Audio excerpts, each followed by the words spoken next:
This channel does not promote any violent, harmful, or illegal activities. All content provided by this channel is meant for an education purpose only.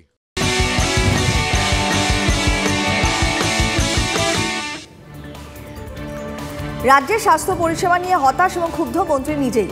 কারণ সরকারি হাসপাতালে রাতে x-ray হলো না সিদ্দিকুল্লাহ চৌধুরী। মেমারি গ্রামীণ হাসপাতালে রাতে এক্সরে করার ব্যবস্থাই নেই। মন্ত্রী স্বাস্থ্য পরিষেবা পেলেন না, তাহলে সাধারণ মানুষের কি হবে? স্বাস্থ্য পরিষেবার এই হাল নিয়ে কটাক্ষ করেছে বিজেপি। পায়ে চোট পাওয়াতে মেমারি হাসপাতালে গিয়েছিলেন সিদ্দিকুল্লাহ চৌধুরী। চিকিৎসক মন্ত্রীকে এক্সরে করার পরামর্শ দেন। মন্ত্রীকে জানানো হয় যে রাতে ওই হাসপাতালে এক্সরে হয়ই না। এক্সরে না হওয়ায় ক্ষোভ প্রকাশ করেন গ্রন্থাগার মন্ত্রী। ডান দিকের পড়ে আঙুলে লেগেছে। ডাক্তারও বললেন ইঞ্জেকশন নেওয়ার কথা, এক্সরে করো। আচ্ছা, এক্সরে করার পরে এক্সরে যা সিস্টেম শুনছি ওপিডি টাইমে তারা আসে। আচ্ছা, এরপরে এত বড় হাসপাতাল অন্য টাইমে থাকে না, এটা আমার জানা ছিল। অফিসিয়ালি এটা চেষ্টা করব, সবসময় থাকলে মানুষের উপকার হবে।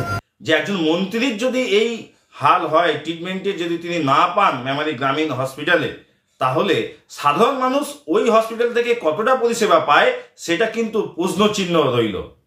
আমরা মন্ত্রীর দ্রুত সুস্থতা কামনা করছি। এই রাজ্যের স্বাস্থ্যমন্ত্রীর পদত্যাগও দাবি করছি এই ঘটনার পরিপ্রেক্ষিতে, যে এখানে শুধু বড় বিল্ডিং আছে কিন্তু চিকিৎসা ব্যবস্থা বলে এই বাংলায় কিছু নেই। চন্দ্রকোনাতে পানীয় জলের পাম্প বিকলের চরম ভোগান্তি। সজল ধারা প্রকল্পে 1 মাস খারাপ হয়ে পড়ে রয়েছে পাম্প। পানীয় জল পাচ্ছেন না গ্রামের 40টি পরিবার। প্রশাসনকে জানিয়েছেন কিন্তু লাভের লাভ হয়নি, অভিযোগ করছেন গ্রামবাসীরা। চন্দ্রকোনা 2 নম্বর ব্লকের বান্দিপুর গ্রাম পঞ্চায়েতের ঘটনা। ব্লক প্রশাসনের উদ্যোগে আপাতত গাড়িতে করে ট্যাঙ্কের মাধ্যমে দিনের 2 বার পানীয় জল দেওয়া হচ্ছে। সেই জল পর্যাপ্ত নয় বলেও অভিযোগ। কবে সারাই হবে পাম্প, কবে মিটবে ভোগান্তি? উত্তর খুঁজছে 40টি পরিবার।